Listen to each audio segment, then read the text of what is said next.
क्योंकि स्टेज पे बैठने वाला उसका गिर जाए, नीचे बैठने वाला कभी नहीं गिरता। क्योंकि हमारे बड़े बुजुर्गों ने यह बात कही है, पीछे मुड़कर मत देखो, काम करते रहो। सरकार कड़ा है तो डुगडुगिया का खेल बना रखे इसने। देश तो इनती सारा बेच दिया, हम तो डाणी अंबानी के बेच रखे हैं, हमारे लिए वोट दुष्ट बेच दिया। इन टोल बॉर्डर लाठी में लाठा सारा दिन आगे आगे जेजेपी वाले बीजेपी वाले पाछा पाछा हमारा पाछा पुलिस मारा तो चोर सिपाही वाला खेलता मुश्किल का पेंडा छुटिया 15 महीने में।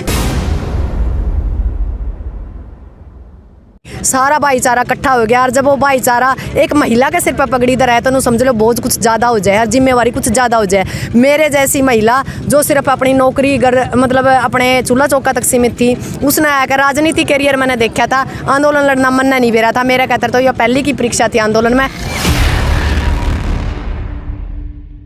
कई बार कुर्बानियाँ मतलब कुछ लोग चंद लोग होते हैं जो कुर्बानियाँ खराब कर देते हैं। देखो ये तो भगत सिंह को भी आज तक आतंकवादी कहा है। जींदाड़े हाँ, जींदाड़े हाँ, अरे इब्नू कहते उचाड़ाड़े हाँ। एक बार फिर सारे दर्शकों राम राम भाई। इस वक्त हाँ खटखट टोल प्लाजा पे। अरे खटखट टोल प्लाजा की जब मैं बात करूँ शुरुआत की, जब आंदोलन की शुरुआत में जिसने को सतम का नहीं सतम के रूप में काम कराया है वो चेहरे मेरे साथ मौजूद हैं। डॉक्टर सिक्किम की बात करूँ चाहे भाई राम निवास की बात करूँ, नमस्कार जी। नमस्कार जी। कैसे हो जी? बिल्कुल बढ़िया। खुश नजर आ रहे हो आज तो।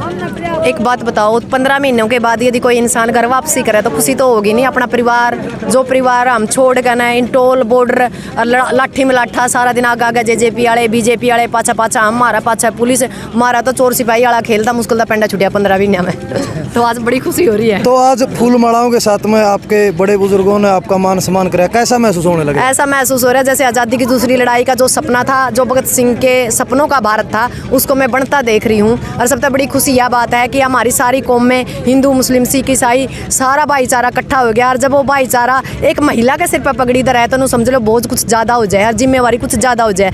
मेरे जैसी महिला जो सिर्फ अपनी नौकरी मतलब अपने चूल्हा चौका तक सीमित थी, उसने आकर राजनीति करियर मैंने देखा था। आंदोलन लड़ना मन नहीं बेरा था मेरा, कहते तो यह पहली की परीक्षा थी आंदोलन में, पर मैं सफल रही। मेरे बड़े बुजुर्गों ने जो मेरे तक दशा और दिशा दी उसके साथ मैं आगे बढ़ती रही और महिलाओं के अंदर एक मेरा खुद का मैंने आयाम स्थापित किया और महिलाओं के लिए एक आयाम स्थापित किया, उसमें उचाना और जींद का पहला नंबर आता है। बिल्कुल। आप जो बात करें राजनीति की, जेजेपी पार्टी ने छोड़ के जेजेपी पार्टी का पद को ठुकरा करके अपने आंदोलन की शुरुआत करी थी। जी हाँ। और आप आज समापन की बात करा जी, तो कहीं ना कहीं आपकी अनदेखी आज देखी गई है। कोई बात नहीं जी, वो पता है क्या है, कई बार कुर्बानियाँ मतलब कुछ लोग चंद लोग होते हैं जो कुर्बानियाँ खराब कर देते हैं। देखो ये तो भगत सिंह को भी आज तक आतंकवादी कहा है। यदि मैं सच्चाई के साथ हूँ, मैं अपनी दशा के साथ सही हूँ, तो मतलब मेरी अनदेखी करी मैंने कोई फ़र्क नहीं। मैं स्टेज पे बैठी हूँ, धरती पे बैठी हूँ, मैंने इस चीज़ से भी कोई फ़र्क नहीं। क्योंकि स्टेज पे बैठने वाला उसका गिर जाए, नीचे बैठने वाला कभी नहीं गिरता। क्योंकि हमारे बड़े बुजुर्गों ने यह बात कही है, पीछे मुड़कर मत देखो, काम करते रहो।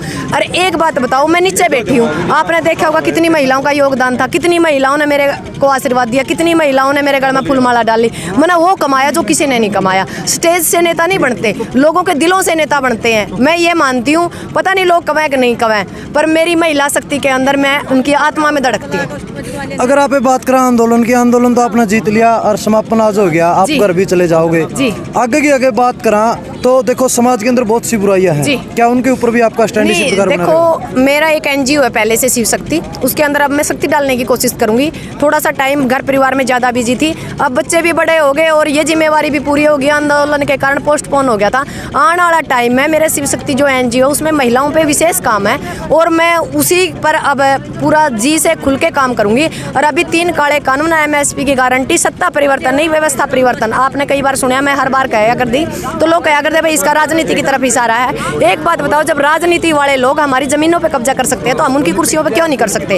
राजनीति की मैंने ये कहा था, जब तक मैं आंदोलन में हूँ मैं राजनीति में कदम नहीं रखूंगी, पर उसके बाद भी जहाँ हमारा समाज मुझे खड़ा करेगा मैं वहीं खड़ा होने के लिए तैयार हूँ। पर सामाजिक काम कोई भी होगा, हमारे भारत का ले लो, हरियाणा का लगा लो, जींद का ले लो, उचाना का लगा लो, जहाँ अन्याय की बात होगी वहाँ न्याय कराने के लिए सिक्किम जरूर मौजूद होगी। क्योंकि मेरा एक ही मकसद है, मैं भगत सिंह के सपनों का भारत देखना चाहती हूँ और उसकी शुरुआत में उचाना में देखना चाहती हूँ। सीधे सीधे शब्दों में एक बात पूछूँ, आप किसानों ने इलेक्शन लड़ने चाहिए कि नहीं लड़ने चाहिए? लड़ने चाहिए जी, क्यों नहीं लड़ने चाहिए। मेरी बात सुनो, मेरी खुद की मतलब दिमाग की मेरी पर्सनली सोच है, जब तक किसान कमेरा मजदूर महिला विधानसभा और संसद नहीं जाएंगे तो चलो सरकार बदलती रहेगी, टेम बदलता रहेगा और उसका गेला फिर वही कानून आज ये ले आए 10 साल बाद फिर ले आवेंगे। इससे बढ़िया है रोज रोज की रांड नपुत्ती होता है, एक बार नाश कर दो इनका, इंदी सारे नगर बिठा दो, नए चेहरे लेकर आओ, हर बार विधानसभा संसद में नए नए चेहरे लेकर आओ तो कुछ होगा को नहीं, और नहीं होगा तो हम सेफ रहेंगे और हमारा अपना जमीन पर रोटी पर बेटी पर कोई समस्या को नहीं आती। सरकार कड़ा है तो डुगडुगिया का खेल बना रखे इसने, देश तो इंती सारा बेच दिया, हम तो डाणी अंबानी के बेच रखे हैं, हमारे लिए वोट दुष्ट बेच गया उसका बीजेपी का है। आप आंदोलन की जो बात करा, एमएसपी पर बात इब लगा टकरी है, एमएसपी फाइनल नहीं हुआ है मामला? नहीं फाइनल तो होगा नहीं, क्योंकि संयुक्त मोर्चा ने उनकी टाइम मांगा था, संयुक्त मोर्चा ने टाइम दे रखा, कुछ टाइम के बाद यदि वो मानना है तो ठीक है, नहीं हमने भी आंदोलन समाप्त कौन कराया, पोस्टपोन कराया है, हम फिर जाए बैठेंगे झोपड़ी गाल लेंगे, हमने तो आदत बनी गई, हम तो ठठेरे बना दिए सरकार ने, हम तो ठठेरे जो फिर अपना जोड़ी झपटा गया लिया ट्रैक्टर में रोड़ा जाएगा ना, फिर इंकलाब जिंदाबाद, हमने कोई दिक्कत को नहीं, हमने भी 1 साल के अंदर लड़ना भिड़ना और इस सरकार के कुकर मान ले छक्के छुटाने हैं और कुकर के करना है, सरकार का इलाज भी हमने करना हुआ है। अब क्या राजनीति ना रणनीति का मार दी और आगे भी राजनीति ना रणनीति का मारांगे। सरकार ने फिर करना चाहा या तो गलत काम करियो ना, जो गलत काम कर दिया फिर हम बख्शानी के जींदाड़े हाँ, जींदाड़े हाँ अरे इब्नू कहते उचानाड़े हाँ, आज तो उचानाड़े हाँ। तो इसे चीज तो पहचाने गई डॉक्टर सिक्किम को धन्यवाद हमारे साथ जुड़े रहने के लिए। जय हिंद, जय जवान, जय किसान।